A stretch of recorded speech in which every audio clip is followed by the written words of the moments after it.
Hello friends, welcome to the channel. आज का topic है एंटी एमेटिक ड्रग्स का पार्ट 2।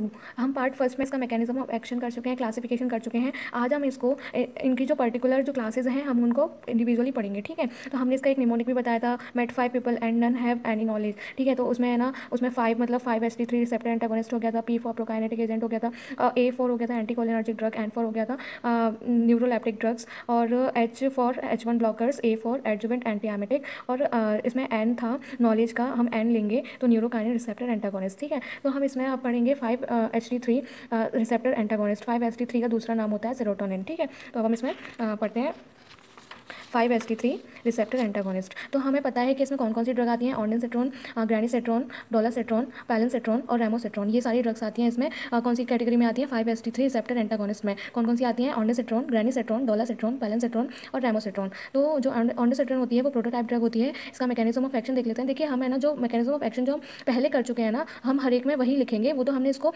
थोड़ा मतलब एलेबोरेट करने को, थोड़ा ईजी बनाने को यहाँ पे लिख दिया है, लेकिन जो हम पहले पढ़ चुके हैं, फर्स्ट पार्ट में पढ़ चुके हैं, हम उसको सारी क्लासेस में लिख देंगे। ठीक है, वही एक मेन है, हमें वो समझ में आ जाएगा तो हम सारा का सारा मैकेनिज्म हम हर क्लास का कर लेंगे। ठीक है, तो हम इसमें मैकेनिज्म ऑफ एक्शन देखते हैं। देखिए, हमने लास्ट वीडियो में पढ़ा था कि है ना, जब हमारे जीआईटी को कुछ मतलब जीआईटी वॉल को, म्यूकोसा को कुछ इरिटेशन होती है, कुछ डिस्टर्बेंस होता है, तो वहाँ से सेरोटोनिन रिलीज होता है। अब वो फैक्टर्स कौन कौन से हो सकते हैं? एंटी कैंसर ड्रग हो सकता है, रेडियोथेरेपी हो सकती है, कीमोथेरेपी हो सकती है, मतलब जो भी हमारे गट की वॉल को, जो हमारे उसको डैमेज पहुंचाए। ठीक है, तो अगर anti cancer drug, radiotherapy, chemotherapy किसी फैक्टर की वजह से हमारी गट के टिश्यू को डैमेज पहुंच रहा है, तो वो क्या करेगा? सेरोटोनिन रिलीज करेगा। ठीक है, सेरोटोनिन रिलीज करेगा, और वो कहाँ से रिलीज होंगी? जो इंटेस्टाइनल म्यूकोसा है वहाँ पे एंटोक्रोमाफिन सेल्स होती हैं। ठीक है, तो वहाँ से वो होगी, सेरोटोनिन रिलीज करेगा। अब सेरोटोनिन रिलीज होकर सेरोटोनिन हमारे वॉमिटिंग सेंटर को स्टिमुलेट करेगा। ठीक है, इंपल्स पहुंचेगा, सेरोटोनिन रिलीज होगा तो कैसे इंपल्स पहुंचेगा?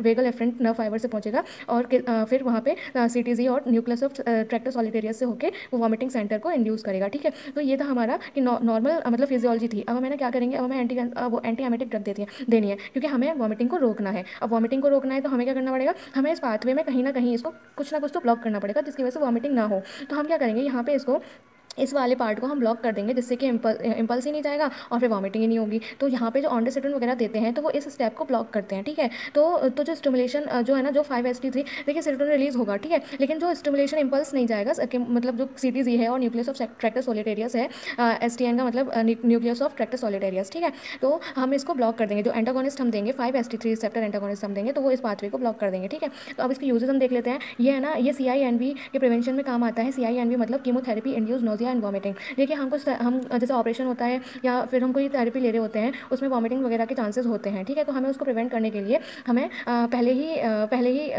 ट्रीटमेंट दे दिया, मतलब पहले ही ट्रीट कर दिया जाता है। ठीक है, तो क्या करते हैं? CINV में हम इन ड्रग्स को यूज़ करते हैं। ठीक है, तो CINV मतलब chemotherapy induce nausea and vomiting. तो हम इसका एक यूजेस देख सकते हैं कि कीमोथेरेपी में ये जो एंटागोनिस्ट हैं, 5-HT3 रिसेप्टर एंटागोनिस्ट, ये यूज़ होते हैं। और फिर ये है ना, ये वही है कि कीमोथेरेपी होती है, उसके उसको कंट्रोल करने के लिए ये वाली ड्रग दी जाती है। कीमोथेरेपी में जो वॉमिटिंग होती है उसको कंट्रोल करने के लिए ये ड्रग दी जाती हैं। और फिर हाइपर एमेसिस ऑफ प्रेगनेंसी। अब है ना, प्रेगनेंसी में जब ज़्यादा वॉमिटिंग होने लग जाए तब हम इसको दे सकते हैं। पोस्ट ऑपरेटिव केसेस में देख सकते हैं, पोस्ट रेडिएशन, अब जब रेडियोथेरेपी हो रही होती है तब हम इसको रेडियोथेरेपी के बाद हम दे सकते हैं। ठीक है, जब वॉमिटिंग होगी हम उसमें हम इनको ट्रीट करने को दे सकते हैं। रेमोसिट्रोन जो होती है वो इरिटेटिव वोवल डिसीज में हम उसको यूज़ करते हैं। अब हम साइड इफेक्ट देख लेते हैं। साइड इफेक्ट में क्या होता है? हेडेक हो सकता है, डिजीनेस हो सकती है, डायरिया हो सकता है। ठीक है, फार्माकोकाइनेटिक्स देख लेते हैं। फार्माकोकाइनेटिक्स आप यूजेस के ऊपर लिखना। ठीक है, ये हमेशा मतलब फार्माकोकाइनेटिक्स मैकेनिज्म ऑफ एक्शन के बाद ही लिखी जाती है, इसलिए बोल रहे हैं, वरना ऐसे तो कहीं भी आप लिखना। ठीक है, तो फार्माकोकाइनेटिक्स अब ये है ना, ये ओरली तो वेल एब्जॉर्ब हो जाती है, मतलब पूरी एब्जॉर्ब हो जाती है अच्छी तरीके से।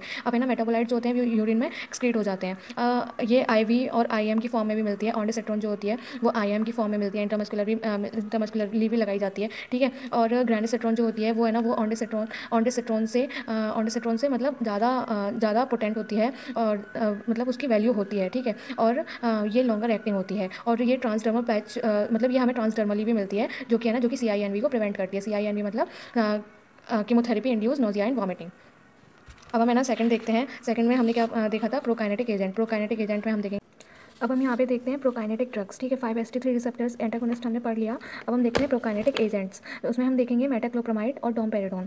तो मेटाक्लोप्रामाइड, ये हमें पता है प्रोकाइनेटिक ड्रग्स में 2 ड्रग्स आती हैं, 2 ड्रग्स हम पढ़ेंगे, मेटाक्लोप्रामाइड और डोमपेरिडोन, और मीसोप्राइड, इटोप्राइड, ये सब बात की है। मेन तो जो है हमारी मेटाक्लोप्रामाइड और डोमपेरिडोन है। ठीक है, तो जो मेटाक्लोप्रामाइड है ये D2 रिसेप्टर एंटागोनिस्ट है। ठीक है, ये D2 रिसेप्टर्स को ब्लॉक करता है, और हमने ये पढ़ा है कि D2 रिसेप्टर्स कहाँ पे प्रेजेंट होते हैं? CTZ पे प्रेजेंट होते हैं। ठीक है, और CTZ का मतलब है केमो रिसेप्टर ट्रिगर जोन। और इस ये दो तरीके के एक्शन करता है। ये सेंट्रली भी एक्ट करता है और ये पेरिफेरली भी एक्ट करता है। अगर हम इसका मैकेनिज्म ऑफ एक्शन पढ़ें तो इसमें देखिए ये ब्लॉक करता है D2 रिसेप्टर्स को जो कि प्रेजेंट होते हैं CTZ पे। और ये अगर हम हाई कंसंट्रेशन भी देंगे जैसे मेटाक्लोप्रामाइड का अगर हम हाई कंसंट्रेशन देते हैं तो ये ब्लॉक कर देगा 5-HT3 रिसेप्टर्स को, ठीक है, जो कि CTZ पे ही प्रेजेंट होते हैं। अब हम इसका मैकेनिज्म ऑफ एक्शन देखते हैं। तो जो प्रोकाइनेटिक इफेक्ट जो दिखेगा अगर हम मेटाक्लोप्रामाइड और डोमपेरिडोन देंगे तो जो CTZ वाला एरिया है वहाँ पे कौन से रिसेप्टर प्रेजेंट होते हैं, 5-HT3 और D2 रिसेप्टर्स। अगर हम नॉर्मल कंसंट्रेशन में देंगे तो ये केवल D2 रिसेप्टर्स को ब्लॉक करेगा। अगर हम ज़्यादा कंसंट्रेशन में देंगे तो ये 5-HT3 को भी ब्लॉक कर देगा, ठीक है। अब ये जो होता है, ये जो ड्रग्स होती हैं वो ब्लड ब्रेन बैरियर को भी क्रॉस कर जाती हैं। तो ब्लड ब्रेन बैरियर को क्रॉस करके ये जो बेसल गैंग्लिया में D2 रिसेप्टर्स होते हैं वो उनको ब्लॉक कर देती है, जिसकी वजह से हमें एक्स्ट्रा पिरामिडल सिम्टम्स देखने को मिलते हैं। और वो एक्स्ट्रा पिरामिडल सिम्टम्स में ट्रेमर्स और रिजिडिटी होते हैं, ठीक है। तो ये जो ड्रग है वो कहाँ पे एक्ट करेगी, स्टमक पे, ठीक है। तो स्टमक में फिर क्या होगा, जो जो वॉमिटिंग हो रही थी वो है ना वो नहीं होगी। और क्या होगा कि है ना यहाँ पे जो LES लोअर ईसोफेजियल स्फिंक्टर है उसकी टोनिसिटी इंक्रीज हो जाएगी, पाइलोरिक स्फिंक्टर रिलैक्स हो जाएगा और जो स्मॉल इंटेस्टाइन है उसका पेरिस्टल्टिक मूवमेंट इंक्रीज हो जाएगा, ठीक है। और जो मेटाक्लोप्रामाइड है वो मतलब रिलीज़ करती है, इंक्रीज़ करती है एसिटाइलकोलिन के रिलीज़ को, ठीक है।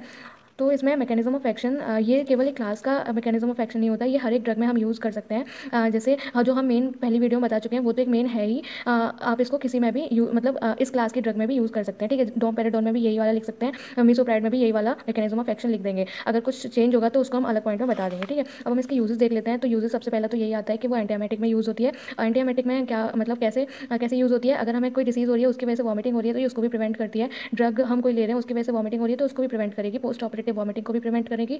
जैसे ऑपरेशन के बाद हमें वॉमिटिंग वगैरह फील होती है, नोजिया वॉमिटिंग फील होती है तो इसको रोकेगी, ठीक है। कैंसर अगर हम कीमोथेरेपी लेते हैं तो उससे वॉमिटिंग होती है तो उसको भी ये वाली ड्रग हम इसको यूज़ करेंगे, ठीक है। तो क्या होता है, ये मोशन सिकनेस जो होती है ये उसमें ज़्यादा इफेक्टिव नहीं होती तो इसलिए हम इसको नहीं देते। ये प्रेगनेंसी में भी यूज़ होती है लेकिन बहुत कम डोज देंगे। अगर हमें कोई मतलब सीवियर सिचुएशन है, कोई क्रिटिकल सिचुएशन है तो हम इसको प्रेगनेंसी में जो मतलब मॉर्निंग सिकनेस होती है हम उसको इसमें भी दे सकते हैं, लेकिन बहुत कम अमाउंट में, कम डोज में। ये GERD में भी यूज़ होता है, GERD गैस्ट्रोइसोफेजियल रिफ्लक्स डिसीज़। तो इसमें क्या होता है कि वो LES की टोनिसिटी इंक्रीज करता है, ठीक है। ये हम पहले ही पढ़ चुके हैं। और गैस्ट्रिक स्ट्रेसेस जिसमें हमें देखने को मिलता है discomfort, distension, blotting, nausea and vomiting, ये उसको भी प्रिवेंट करता है, ठीक है। अब देखते हैं गैस्ट्रिक एम्पटिंग, ये स्टिमुलेट करता है गैस्ट्रिक एम्पटिंग को। अब हम इसके एडवर्स इफेक्ट देख लेते हैं जिसमें आता है drowsiness, dizziness, diarrhoea, acute dystonia और एक्स्ट्रा पिरामिडल सिम्टम जिसमें आता है रिजिडिटी और क्या आता है हमारे ट्रेमर्स, ठीक है। अगर हम इसको इस थेरेपी को मतलब इस ड्रग्स को लॉन्ग टाइम तक चलाएं, लॉन्ग टर्म तक अगर हम इनको देते रहें तो फिर ये मतलब कुछ इसमें सीवियर साइड इफेक्ट हो सकते हैं, ठीक है, जैसे कि गायनेकोमेस्टिया, गैलेक्टोरिया और मेंस्ट्रुअल इरेगुलरिटीज भी हो सकती हैं, ठीक है। अब हम देखते हैं एंटीकोलिनर्जिक ड्रग में, ठीक है। एंटीकोलिनर्जिक ड्रग में स्कोपोलामीन होती है और डाइसाइक्लोमीन होती है। तो स्कोपोलामीन में हम ये जानते हैं कि हम एंटीकोलिनर्जिक ड्रग देख रहे हैं, ठीक है। उसमें कौन सी होती है, स्कोपोलामीन, जिसको हम दूसरा नाम है हायोसिन, ठीक है। तो इसमें क्या है कि ना ये जो होती है वो ड्रग ऑफ चॉइस होती है, ड्रग ऑफ चॉइस होती है। और ये क्या करती है, ये रिड्यूस करती है या प्रिवेंट करती है मोशन सिकनेस को, ठीक है। ये मोशन सिकनेस को प्रिवेंट करती है। मोशन सिकनेस मतलब जब हम ट्रैवल करते हैं तो हमें जो वॉमिटिंग होती है ये उसको हम उस कंडीशन में इस ड्रग को लेंगे, ठीक है। तो ये क्या करता है कि अगर हम इसका मैकेनिज्म ऑफ एक्शन भी देखें तो जो वेस्टिबुलर, हमने जो फर्स्ट वीडियो में पढ़ा था, ये वेस्टिबुलर एपरेटस को सिग्नल पहुंचाएगी। वेस्टिबुलर एपरेटस में जो ईयर साइकिल्स होते थे उसमें वाइब्रेशन होता था जिसकी वजह से वहाँ पे वॉमिटिंग सेंटर पे स्टिमुलस पहुंचता था, ठीक है। तो जो सिग्नल वेस्टिबुलर एपरेटस से जो सिग्नल जाते हैं वो उनको ब्लॉक करेगी जिससे कि वॉमिटिंग सेंटर्स पे कोई इंपल्स नहीं जाएगा और वॉमिटिंग सेंटर स्टिमुलेट नहीं होगा और हमें वॉमिटिंग नहीं आएगी, ठीक है। तो ये क्या करता है, वेस्टिबुलर एपरेटस से सिग्नल्स को रोकता है, ब्लॉक करता है, ठीक है। तो क्या होता है कि जो स्कोपोलामीन है हम इसको ओरली भी दे सकते हैं और ये IM में भी अवेलेबल है, इसको ये ट्रांसडर्मली भी हम दे सकते हैं, ठीक है। इसके यूजेस देख लेते हैं, यूजेस में क्या है, ये मोशन सिकनेस में ही यूज़ होती है। और साइड इफ़ेक्ट देख लेते हैं। तो साइड इफ़ेक्ट में आ जाते हैं sedation, dryness of mouth, blood vision और यूरिनरी रिटेंशन।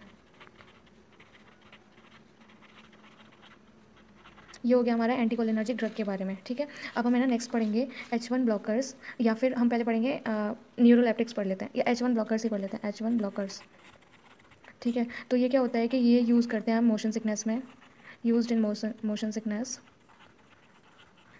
मॉर्निंग सिकनेस में भी यूज़ कर लेते हैं, और पोस्ट ऑपरेटिव केसेस में भी हम यूज़ कर लेते हैं। ठीक है, इसमें जो ड्रग होती हैं वो कौन सी ड्रग होती हैं? डाइफेनिड्रामिन या डाइफेनहाइड्रामिन, डायमेनहाइड्रेनेट, मैक्लेजिन, ठीक है, डॉक्सिलामिन, ये सारी ड्रग हम यूज़ करते हैं इसमें। और ये जो ड्रग्स हैं इनमें एंटी एमेटिक प्रॉपर्टी होती है। एंटी एमेटिक प्रॉपर्टी होती है due to sedative property in H1 blockers. ठीक है, क्योंकि है ना, क्योंकि जब हम जो H1 ब्लॉकर्स हैं उनमें सेडेटिव प्रॉपर्टी होती है उनमें, तो इसकी वजह से ये H1 ब्लॉकर्स, ये जो ड्रग्स हैं वो H1 ब्लॉकर्स में दी जाती हैं। ठीक है, एंटी एमेटिक के लिए हम इसको यूज़ करते हैं। इसके हम साइड इफ़ेक्ट देख लेते हैं, ड्राउजीनेस और dryness of mouth.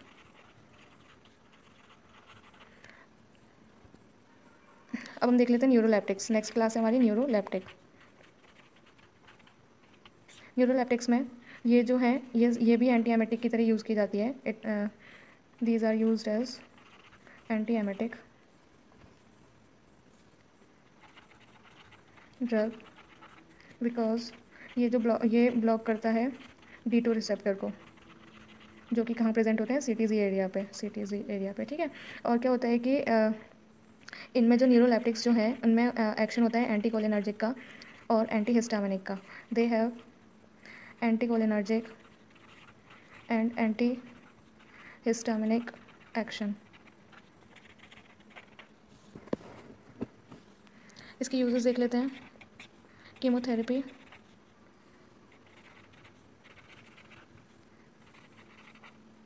Radiation induced therapy, induced vomiting, और post operative cancer. Side effect देख लेते हैं। साइड इफ़ेक्ट में वही है सारे, सेडेशन, ड्राइनेस ऑफ माउथ,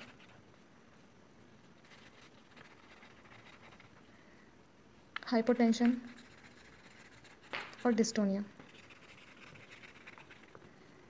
नीबुकानिन का देख लेते हैं। तो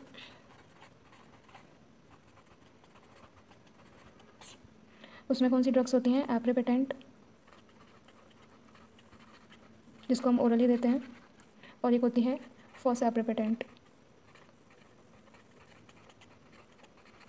जिसको हम IV देते हैं। ठीक है, और ये क्या करता है? ये है ना ब्लॉक करता है एक्शन को CTZ पे और न्यूक्लियस ऑफ ट्रैक्टर सोलिटेरियस पे। ठीक है, यह है न्यूक्लियस ऑफ ट्रैक्टर सोलिटेरियस, और ये हाईली इफेक्टिव होता है,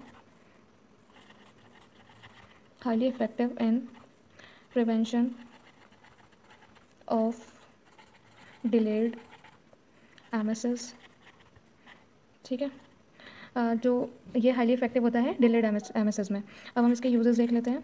कैंसर, कीमोथेरेपी में ये यूज़ होती है। ठीक है, और साइड इफ़ेक्ट देख लेते हैं। Dizziness, diarrhoea, fatigue. ठीक है, नेक्स्ट है हमारा एडजुवेंट। ठीक है, एडजुवेंट एंटी एमेटिक, जो कि हमारा ये लास्ट है। एडजुवेंट यही रह गया केवल यहाँ पे। ठीक है, तो इसमें क्या होता है कि ये इसमें 2 टाइप के होते हैं। ये तो ग्लूकोकॉर्टिकॉइड्स होते हैं। ठीक है, ग्लूकोकॉर्टिकॉइड्स जिसमें क्या होता है? डेक्सामेथाजोन होती है, बीटामेथाजोन होती है, और ये यूज़ होते हैं। ये तभी यूज़ होंगे मतलब जब ये है ना किसी ड्रग के साथ दी जाएंगे। तो ये ड्रग कौन सी ड्रग के साथ दिया जाता है? Used in the combination with ऑन्डेसिट्रॉन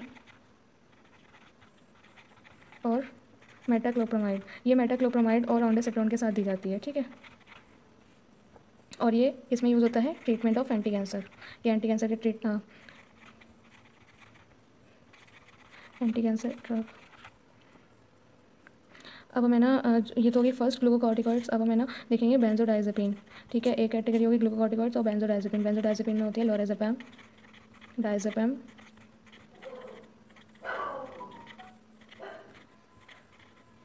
alprazolam. ठीक है, ये जो होती हैं वो कंट्रोल करती हैं साइकोजेनिक एंड एंटीसिपेटरी वॉमिटिंग को। तो यहाँ पे हमारा एंटी एमेटिक ड्रग कंप्लीट होता है। हमने सारी क्लासेस देख ली हैं और सारी क्लासेस में हमने ये देख लिया है कि है ना, जो मेन पॉइंट्स थे वो हमने देख लिए हैं। सारे मैकेनिज्म ऑफ एक्शन हम फर्स्ट वीडियो में देख चुके हैं और वो हम सारे क्लासेस में लिख सकते हैं। ठीक है, बाकी जो मेन था हमारा मेटाक्लोप्रामाइड और हमने ऑन्डेसिट्रोन का हमने मैकेनिज्म ऑफ एक्शन डिटेल में पढ़ लिया है। तो thank you for watching the video. If you like the video please subscribe the channel and share the video. Thank you.